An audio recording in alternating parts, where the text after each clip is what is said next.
game. I mean, I'm pretty sure we're gonna miss those highlight-worthy plays in this game. But obviously, as a team, you'd understand you don't want to play against that, right? As good as it is to look at, it's really annoying to play against. That's true. That's true. And Reckoning pick up the Phantom Lancer. I think it's good against the Nature's Prophet. You know, you can always doppelganger out of Sprouts. You can always be annoying in the lane, sending your illusions to hit the Nature's Prophet. Overall, I think it's a pretty good pick. There's one pick that we did not talk about was the Earthshaker. Yeah, you know, I mean, it's just kind of like an open pick, right? Offers you a lot of lockdown, offers you a lot of team fight.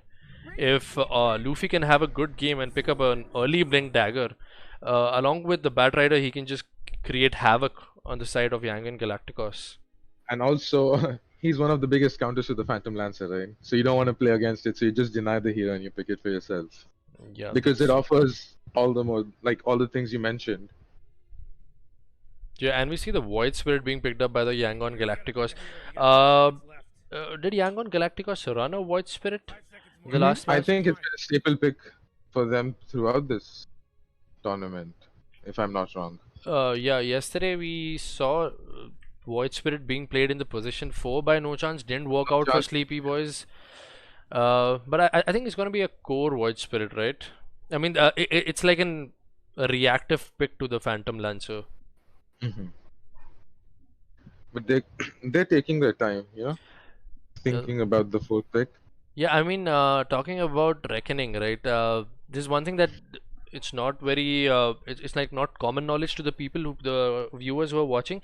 Reckoning has not one coach, but they have two coach. You know, on their side. They have Dot, or commonly known as Jobby, who's the Indian coach, and they also have a foreign coach in the form of AB. So yeah, I think. What do you think? What is the strategy behind having two coaches? I mean, first of all, it's a multinational roster, right? Yeah, it So is a it's obviously, multinational roster. yeah, it's obviously gonna help having like sort of a manager for both the sides, That's true. so they That's can true. cohesively like communicate and effectively grow and play better as a team. Yeah, I see your point. That's a fair point. What would you like to say about the newest addition to Reckoning Esports? Killua has been on top of his game. I don't think he has been disturbed in the carry position. He has been doing pretty well in all the matches that he has played. Like as we were talking about, the matches that Reckoning have played have been kind of stompy. And Killua has been a big factor in their victories as well, right? I mean, if you let a safe lane carry just farm without like harassing him, without griefing his last hits, and he's just gonna snowball out of control and dominate you, and that is what happens in most of the games with Reckoning Esports. That's what we have noticed throughout this tournament, right? Yeah. Okay, so we were talking about the save hero on the side of Reckoning for object, and we see the Winter Viper being picked up. How do you like this pick right here? I like this very much because he can disengage from a Will-O-Wisp if he is like not in range of the ability. It allows a good amount of wave clear from a safe distance in the form of Splinter Blast, and you can always save somebody. And Winter's Curse is a good setup for Echo Slam, always, right? The Yeah, Earthshaker doesn't even need a blink in that case. You can just casually walk up to them, wait for the ultimate to go off, and then just Echo Slam, continuing the team fight. Like that pick just is a beautiful pick for this lineup, according to me.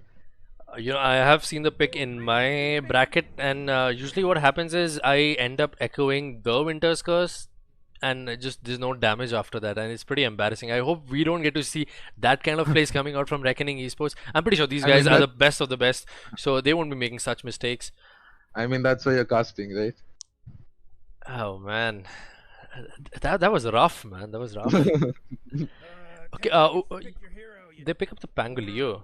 I mean, it's good against Phantom Lancer. It's good against the Wyvern, right? The Swashbuckle Yeah. paired up with a Diffusal or paired with a Maelstrom. I think yeah. this time he's gonna go for a Maelstrom because it's so good against the Phantom Lancer, right? What do you think about Yangon Galacticos not addressing the Bat Rider pick? I don't see any kind of dispel coming from there. Yeah. I mean, I would have loved to see you going against a first pick, first phase Bat Rider.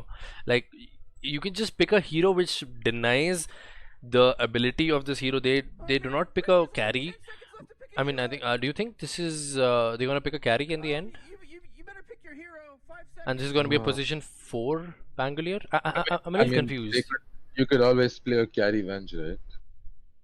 So that's Um, how uh, it's the cards. I think carry lifestealer wouldn't be bad too. But against playing against a Phantom Lancer, you're not too happy, right? Okay, this goes for a snap pick. They go for the Spectre. They for a classic Spectre pick. Yeah, but still they are not addressing the bad rider pick. I'm a little worried for the side of Yangon Galacticos. We saw how Crowley was able to run over Ninja Titans in the last game when he with his bad rider. Do you think he's going to be able to do that with this lineup being brought out by Yangon? Uh, I mean, on the looks of it, just because they don't have a save doesn't mean like he can pull off the same performance. I think they like Yangon Galacticos have a plan and they want to stick to it. And I believe they have enough faith in their plan to not have a save, and they're just gonna let the Bat Rider have his game.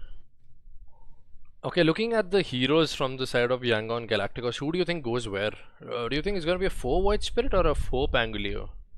Or like, is it going to be a mid Void Spirit or a mid Pangolier? Like, these picks are so open right now, I am really That's confused. true. That is true. I mean, I know that is true, but I'm asking for your opinion. Where is who going? Okay, let's see. I think with the heroes being picked up by the players, we're gonna have a better understanding of how this is gonna be. So Skille picks up the Pangolier. That's gonna be a position for Skille. Position 4 Pango, yep. Yeah, Zorin picks up the off-lane Nature's Prophet. I think he will still go to the hard lane, and Hop picks up the mid Void Spirit. Hmm. And we saw the On the side of, Necroforce. yeah. How do you like the Necroforce to round up the draft? Uh, Just a I, lot of sustain. I think it's a lot of pressure. I mean, like, all I see from Reckoning side is they're gonna group up as 4. They're gonna leave Killua in one lane, and he's just gonna farm to his heart's content. And these 4 heroes are just gonna go from tower to tower, pushing out waves, and just dominate till the time the Phantom Lancer comes online. I really don't see an answer from the side of Yangon Galacticos. The Furion needs items to come online. The Void Spirit needs at least one Yule to come online. Scale on his Pangolier would require the ultimate, and the Spectre just wants to be left alone. He wants to farm until he has the Necroburg or the Radiance. I mean, I have to go with the Reckoning Esports here. I'm gonna side with them. What is your I feel like, predictions? yeah, I feel like they have addressed the push factor that the Galacticos plan to play, and they had a counter strat to it. Like they have sustain in their lineup, and they have heroes that want to group up and fight. Yeah, So that is even I true. think, and even I agree with you. I think this game is going to go in favor of Reckoning Esports. Okay, so we have So both the lineups ready. Would you want to go over with the? Oh, we have the pause, customary pause, customary pause. I mean, you cannot have a game in this tournament without a pause, right? and this we see the spam. The voice lines being spammed out by heroes on both sides. Do you want to go over the introduction for the Reckoning side? Sure. Yeah. So we have Luffy on the Earthshaker, Crowley playing his signature Bat Rider, Swiftly on the mid Necroforce, Killua on the Phantom Lancer, and Object playing Winter Wyvern. Yeah, I mean, I'm looking at Crowley's Only name. His, I like the BM coming up yeah. from Object Okay, in response to the tip. I'm gonna go over the side of Yangon Galacticos. We have Skille playing the position for Pangolier.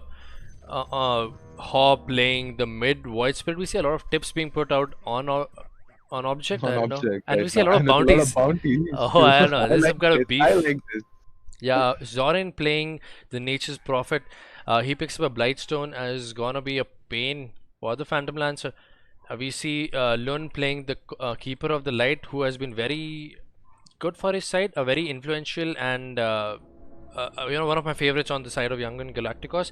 And rounding up the draft is Young PH playing the Spectre position 1. Looking at the lane setups, what do you think is gonna happen in this matchup? I mean, like bottom lane is gonna be Pangolier, who has an Orb of Venom, and the Nature's Prophet, who has an Orb of Destruction. I mean, that's the idea, right? I think they're gonna just try to bully the Kotl out of the lane. Once they've done that, they're gonna turn their attention onto Killua. Okay. I mean, this is something that we've not seen, right? Killua having a bad lane. So do you think this might be enough to force him not to have a good lane? I mean, I'm not certain, but it surely would be a pleasure to see how he watches or reacts to those movements, right? Because Yeah. he's been untested so far in this tournament. Yeah, and we see Luffy just blocks up the off lane. He's gonna allow Batrider to have a better game. Young PH does not have the magic stick, but he has queued it up. He's gonna buy it as soon as he has the gold for it. We see a good lane, good block coming out from Haw. The tower is gonna clean up the heroes, and it's gonna be a little hard for Swift to take the last hit. As I say, he picks up his first CS. Oh, and uses. I mean, with the death pulse, it's pretty easy. Yeah, it's easy to do. Yeah. And what do you think about the observer was a mid I'm lane? looking at bottom lane. I'm looking at bottom lane. Object is being dove under the tower. Skele doesn't want. I mean, he really wants the battle pass points. Do you get like 4 times the bounty if there are 4 bounties on one hero? I think so. I've never seen that in my pub. I'm like, we don't grief each other this time. Yeah, I think this is all just friendly banter coming out between I players. know, I know. These players certainly have played against each other time and time again, and they know that this is all How to fun get- and games. Yeah.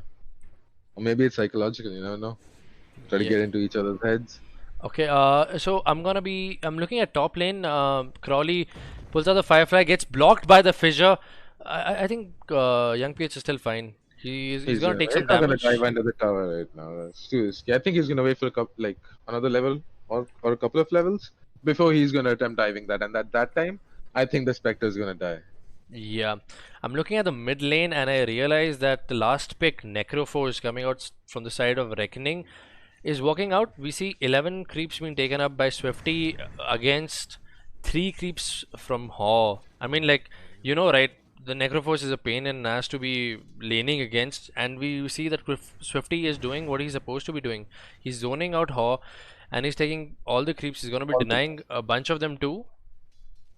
And man, that also means you can't harass him, right? Because he's securing so many last hits, he's constantly regenning up. Yeah, So I mean, that's a nightmare of a lane. If you fall behind in that lane, the Necro just becomes so like oppressive. He can just stand on your side of the cliff and bully you out of that lane.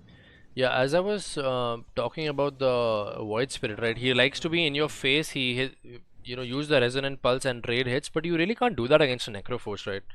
The Necroforce just is gonna just stand his ground and beat you to a pulp. Like as I said, he's just gonna like see how he's trying to bully him, even under his star. He doesn't care. He knows he's not gonna die. There's Ye- no way the Void Spirit gets a kill on the Necrophos. Yeah, I'm looking at the side of Yangon Galacticos. The Pangolin needs to be picking up the rune at the 4-minute mark, helping out the Void Spirit. If Luffy is able to fissure block the Void Spirit, he might just die. He's saving a point on the Void Spirit. He's not leveling up the Aether Element yet. But now he does. He goes Yeah. for the both. Point and dissimulate and Do you think he's Aether gonna Element. At the fall? same time, Shifty is just standing his ground. Yeah, he He's switches he switches the aggro. Yeah, very well done by Swifty. He realizes the fact the tower is hitting him, switches up the aggro, but at the same time, Haw just pulls out the salve. Full duration salve being pulled out. In the bottom lane, we see Skele just swashbuckles to his safety. Uh, in terms of CS, we see Zorain just bullying Killua, as in like he's been denying 11 creeps. Some of them might have been the treants, but he really doesn't mind doing that as well.